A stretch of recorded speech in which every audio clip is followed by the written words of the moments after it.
நம்பிக்கை நம்பிக்கை நம்பிக்கை நம்பிக்கை இல்லாமல் நாளை இல்லை.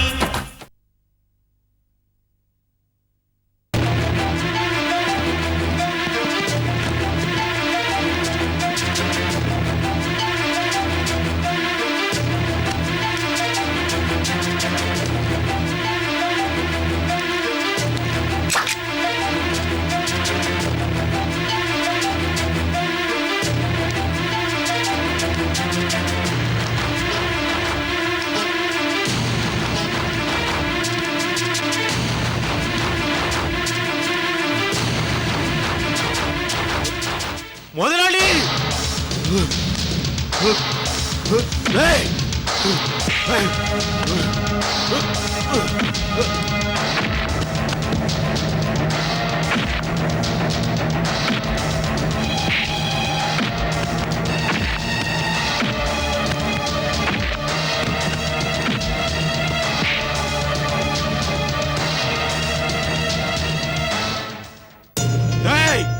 என் முதலாளி மேல எவன் கை வச்சாலும் விட மாட்டேன். முதலாளி உங்களுக்கு ஒண்ணு ஆகலையே, முதலாளி உங்களுக்கு ஒண்ணு ஆகலையே. எனக்கு ஒண்ணும் இல்லப்பா. கங்கா, நீ எப்படி இருக்க? நான் நல்லா இருக்கேன் முதலாளி. இத்தனை வருஷமா எங்களை எல்லாம் விட்டுட்டு எங்க போனீங்க? சிந்தாமணி செய்த சதி நம்ம பிரிச்சிருச்சு. கடவுள் நம்மள ஒண்ணு செத்துட்டாரு. கங்கா வா, விசாலத்தை போய் பார்ப்போம். நம்ம ரெண்டு பேரும் ஒன்னா பார்த்தா அவ சந்தோஷப்படுவா. வா. சரி முதலாளி. வாங்க வாங்க வாங்கண்ணே. உங்க ரெண்டு பேரும் இப்படி சேர்ந்து பார்க்கும்போது எனக்கு எவ்வளவு சந்தோஷமா இருக்கு தெரியுமா? ஆமா அங்கிள், அம்மா என்னைக்குமே உங்களுக்கு உண்மையா இருந்திருக்காங்க. அதான் கடவுள் உங்களை கொண்டு வந்து மறுபடியும் அம்மா கிட்டே சேர்த்துட்டாரு. விசாலம் என்னைக்கும் எனக்கு உண்மையானவளா தான் நடந்திருக்கா. நான் தான் அவளுக்கு துரோகம் பண்ணிட்டேன். அதனாலதான் இத்தனை நாளா நான் அனாதை மாதிரி அலைஞ்சேன். அதுக்கு காரணம் நான் தாங்க. கூட பிறந்து விழாச்சேன்னு சிந்தாமணி மேல இறக்கப்பட்டதோட விளைவு நான் உங்களையே எழுந்து நிக்க வேண்டியதா போச்சு. நிழலுக்காக மரத்தடியில நின்னவா மரத்தையே வெட்டிட்டு போவான்னு யாருங்க நினைச்சாங்க? உண்மைதாமா. மாட மாளிகையில இருந்துகிட்டு என்ன காதலிக்கிற மாதிரி நடிச்சு ஏமாத்தினாரே வசந்த். இன்னைக்கு நடு தெருவுல தள்ளு வண்டி கடை நடத்துறத நான் கண்ணால பாத்துக்கிட்டு தானே இருக்கேன். சில பேருக்கு விதி அப்படி அமைஞ்சிடுச்சுமா. நேத்து வரைக்கும் நாங்க கூட மாளிகையில தான் இருந்தோம். எனக்கு தெரிஞ்சு நீ ஒரு ஈ எறும்பு கூட துரோகம் பண்ணது இல்லையே. நாமளும் இந்த மாதிரி ஒரு சந்தர்ப்பத்துக்கு வந்துட்டோமே, அதுக்கு என்னமா காரணம்? யார் யாருக்கு என்ன எழுதியிருக்கோ அதுதாம்மா நடக்கும். நாமெல்லாம் சாதாரண மனித பிறவிகள். ராமனும் சீதா தேவியும் அவதார புருஷர்களா இருந்தாலும் அவங்களும் காட்டுக்கு போய் கஷ்டப்படலையா? சந்தர்ப்ப சூழ்நிலை சிலரை குற்றவாளிங்க மாதிரி காட்டும். அதை வச்சு யாரையுமே தப்பா எடை போடக்கூடாது. பாதிக்கப்பட்டவங்களுக்கு கோபம் வருது ஏற்கதாமா. நந்தினியோட கோபத்துல ஒரு நியாயம் இருக்கு. ஆமா விசாலம், நீ என்ன மன்னிச்ச மாதிரி எல்லா பெண்களுமே துரோகம் பண்ணவங்களை மன்னிப்பாங்கன்னு எதிர்பார்க்க முடியுமா? சாரி அங்கிள், நீங்களே இப்பதான் வந்திருக்கீங்க. நான் பாட்டுக்கு என்னமோ தர்க்கம் பண்ணிட்டு இருக்கேன். இருக்கட்டுமா, உனக்கு பேசுறதுக்கு எல்லா உரிமையும் இருக்கு. என் விசாலத்தை காப்பாத்தி அவளுக்கு மறுவாழ்வு கொடுத்தவனே, நான் செய்ய தவறிய கடமைய நீ செஞ்சு முடிச்சிருக்க. உனக்கு நாங்க ரெண்டு பேருமே நன்றி கடன் பட்டிருக்கோமா. உன் மனசுக்கு எந்த குறையும் வராது. அம்மா நந்தினி, நீயும் என் மருமகதாமா. அங்கிள், உங்க மக என்னை ஏமாத்திருந்தாலும் நீங்க என்ன மருமகளா ஏத்துக்கிட்டீங்களே, ரொம்ப தேங்க்ஸ் அங்கிள். இருக்கட்டும்.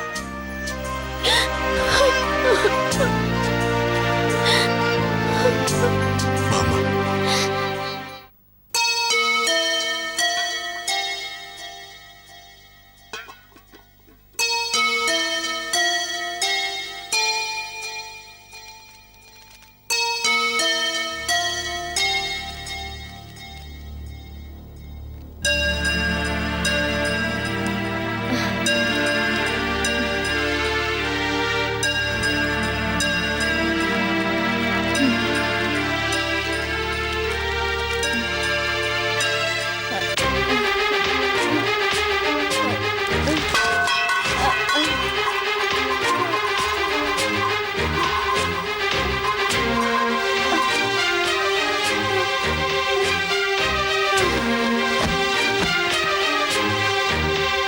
அருணா அருணா குடிக்க கொஞ்சம் தண்ணி எடுத்துட்டு வாமா.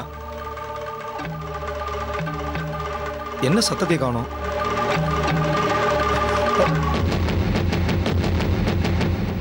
யமுனா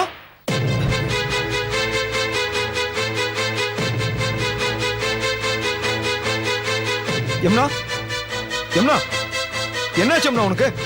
எழுந்துரு யமுனா யமுனா யமுனா யமுனா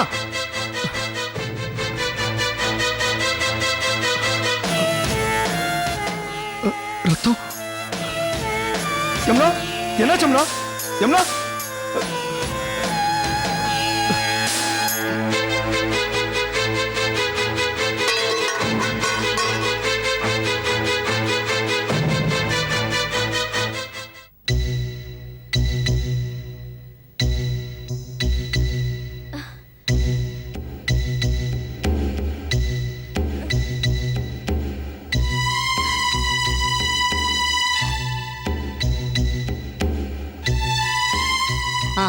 இதை உடனே பிளட் டெஸ்ட்டுக்கு அனுப்பிடுங்க. Okay doctor. ஒரு 10 மினிட்ஸ் கழிச்சு அப்புறம் நீ எழுந்திருச்சு போலாம். என்ன வரேன். இதோ கனெக்ட் பண்றேன். ஏமா பிளட் செக்அப் எத்தனை நம்பர் ரூம்மா? ரூம் நம்பர் 12க்கு போங்க. Room number 12. ஆ நம்பரே சரியில்லையே.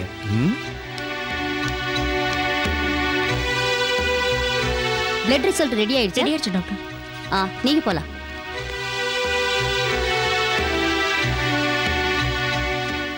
சார், நீங்க யமுனாவுக்கு என்ன உறவு வேணும்? எனக்கு எந்த உறவும் இல்லை டாக்டர். எங்க வீட்டில் வேலை செய்யற பொண்ணு, நானும் என் மனைவியும் தான் அவளுக்கு ஆதரவு. அந்த பொண்ணு ரொம்ப நாள் உயிரோட இருக்க மாட்டா. டாக்டர் எஸ், அந்த பொண்ணுக்கு லுக்கேமியா, அப்படின்னா? பிளட் கேன்சர் ரொம்ப நாளா இருந்திருக்கு. இதுவரைக்கும் யாரும் கவனிக்காம இருந்திருக்காங்க. இதை குணப்படுத்த முடியாதா டாக்டர்? எவ்வளவு செலவானாலும் பரவாயில்ல. இங்க பாருங்க, இப்ப இருக்கிற மருத்துவ உலகத்துல முடியாதுங்கிறது எதுவுமே இல்லை. ஆனா யமுனா விஷயத்துல கொஞ்சம் காலதாமதம் ஆயிடுச்சு. சாரி, இனிமே என்னால ஒண்ணும் செய்ய முடியாது. அவ இன்னும் 6 மாசமோ 7 மாசமோ தான் உயிரோட இருப்பா.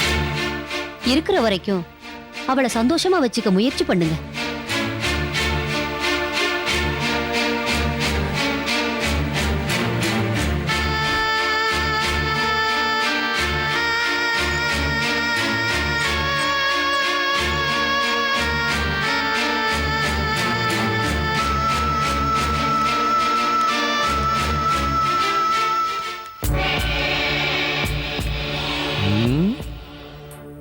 சிந்தாமணி மாப்பிள்ளையும் யமுனா பொண்ணு இங்க எதுக்கு வந்துட்டு போறாங்க? Something wrong.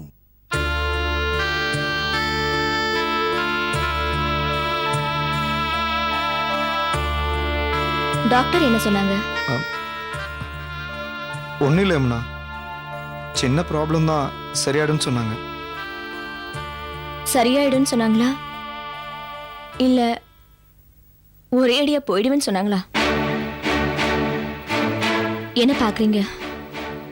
டாக்டர் சொன்னதுல எனக்கு எந்த அதிர்ச்சியும் இல்லை. இந்த உண்மை எனக்கு ஏற்கனவே தெரிஞ்சதுதான்.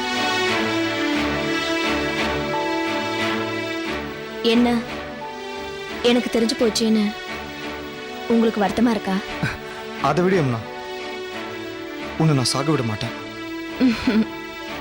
நான் சாக போறத அந்த கடவுளே முடிவு பண்ண பிறகு உங்களால அதை தடுக்கவா முடியும்?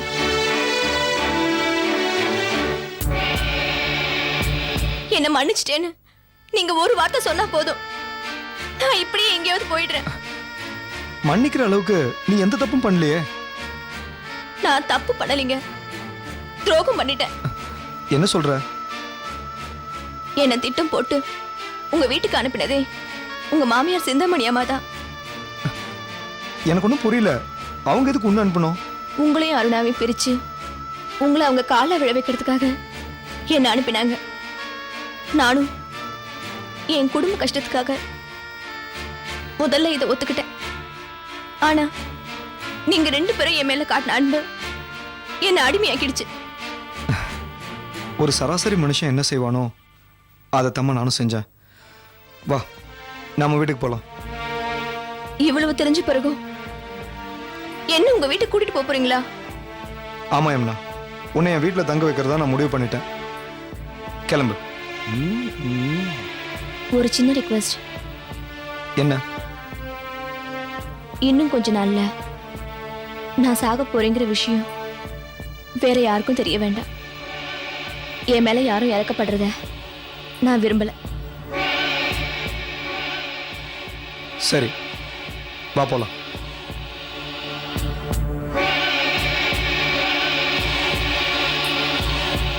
இங்க உங்க மீட்டிங்கா?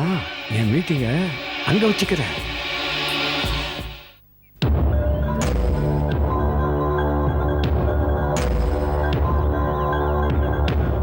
வணக்கம்மா. என்ன ஆறுமுகம், திடீர்னு வந்து நிக்கிற? அம்மா, திடீர்னு ஒரு விஷயம் நடந்து போச்சு. அதை உங்க காதுல போட்டு வைக்கலாம் தான் உடனே வந்துட்டேன். என்ன? அம்மா, யமுனான்னு ஒரு பொண்ணை நீங்க உங்க மாப்பிள்ளை வீட்டுக்கு அனுப்பி வச்சீங்கல்ல, ம், அந்த பொண்ணை நீங்க தான் அனுப்பி வச்சீங்கன்னு உங்க மாப்பிள்ளைக்கு தெரிஞ்சு போச்சு. எப்படி? திடீர்னு அந்த பொண்ணுக்கு ஏதோ உடம்புக்கு ரொம்ப முடியாம போயிருக்கும் போல் இருக்கு. அதை கூட்டிக்கிட்டு உங்க மாப்பிள்ளை ஆஸ்பத்திரிக்கு வந்திருக்காரு. நான் என் உடம்ப ஜெனரல் செக்அப் பண்றதுக்காக ஆஸ்பத்திரி பக்கம் போயிருந்தேன். அங்க அவங்க 2 பேரையும் எதிர்பாராம பார்த்தேன். அவங்க என்ன பேசிக்கிட்டாங்கன்னு என் காதால கேட்டேன். அம்மா, அந்த பொண்ணு என்ன சொல்லிச்சு தெரியுமா? சிந்தாமணி அம்மா தான் என்ன இங்க நடிக்க அனுப்புனாங்க அப்படின்னு உங்க மாப்பிள்ளை கிட்ட தெளிவா சொல்லிடுச்சுமா. சரியான நேரத்துக்கு எனக்கு தகவல் கொடுத்திருக்க ஆறுமுகம். என்னைக்காவது ஒரு நாள் யமுனா என் காலை வருவான்னு எனக்கு தெரியும். இப்ப அது உண்மையாயிடுச்சு. இந்த விஷயம் மாப்பிள்ளைக்கு தெரிஞ்சா கூட பரவாயில்ல, ஆனா என் பொண்ணு அருணாக்கு தெரியாம பாத்துக்கணும். என்னம்மா நீங்க? உங்க மாப்பிள்ளைக்கு தெரிஞ்ச விஷயத்த உங்க பொண்ணு கிட்ட சொல்லாம இருப்பாரா? அவர் சொன்னாலும் அது எடுபடாத அளவுக்கு செய்யணும். செய்யறேன். அருணா, அருணா, வாங்கம்மா. என்ன திடீர்னு வந்திருக்கீங்க? அதிர்ச்சியான விஷயம் எப்பவுமே திடீர்னு தாமா வரும். ஷோ, கொஞ்சம் சும்மா இருக்கியா? அருணா, உன் புருஷன் எங்க? இன்னும் வரலம்மா. நான் கோயில் போயிட்டு இப்பதான் வந்தேன். இங்க வந்து பார்த்தா யமுனாவை காணோம். எங்கேயோ வெளியே போயிருக்கா போல இருக்கு.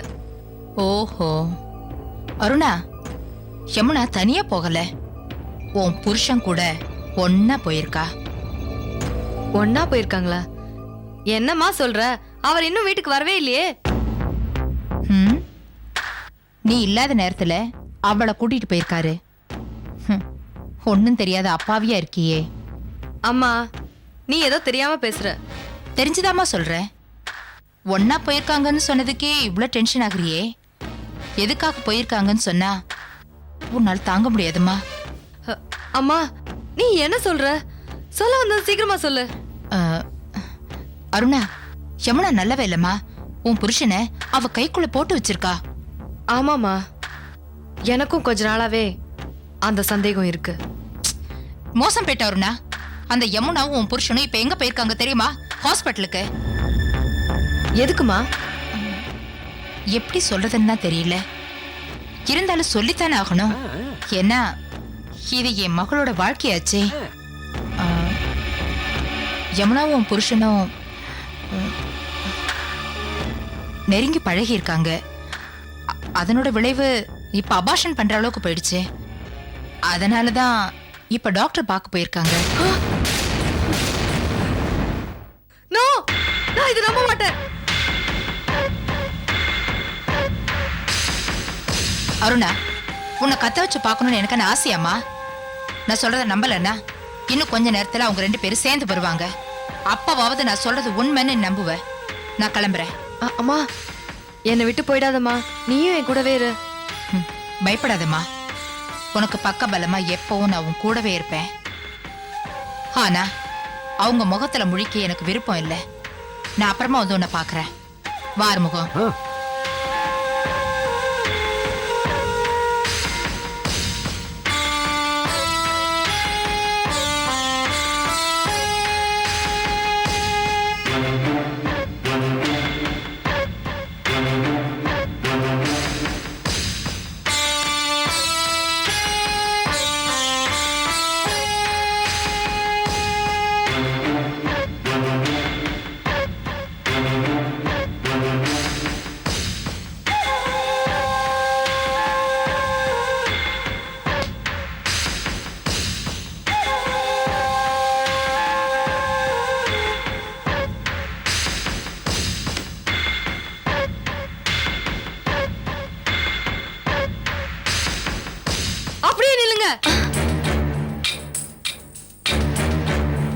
ஏன் நிக்க சொல்றேன்னு புரியலையா? புள்ளைய பெத்துக்கிட்டு வந்தா கற்பூர ஆரத்தி எடுப்பாங்க. புள்ளைய கலைச்சிட்டு வந்து நிக்கிறீங்களே, அதான் ஆர்த்தி கரைச்சி ஊத்தலான்னு பாக்குறேன். அருணா, வார்த்தைங்களே அப்படி நெருப்பா கொட்டுற. நீங்க பொறுப்புள்ள புருஷா நடந்துக்கலையே, அதான். இங்க பார், இப்போ உன் கூட சண்டை போறதுக்கு எனக்கு நேரம் இல்ல, புரியுதா? ஆமா, ஊர்ல இருக்கிறவங்கள கவனிக்க தானே உங்களுக்கு நேரம் சரியா இருக்கு. அருணா, நீ எதை கேட்கணும்னு நினைக்கிறியோ அதை என்கிட்ட நேரடியா கேளு. யமுனாவுக்கு அபாஷன் பண்ணியாச்சா? அருணா, இதுக்கு மேல ஒரு வார்த்தை பேசுன. ஏன் உண்மை தெரிஞ்சு போச்சேன்னு டென்ஷன் ஆயிட்டீங்களா? அக்கா நீங்க நினைக்கிற மாதிரி வேண்டாம் யமுனா, இவளுக்கு எதுவும் தெரியவே வேண்டாம். அப்படியே தெரிஞ்சாலும் இவளால அதை புரிஞ்சுக்க முடியாது. அதான் எல்லாம் புரிஞ்சிடுச்சு.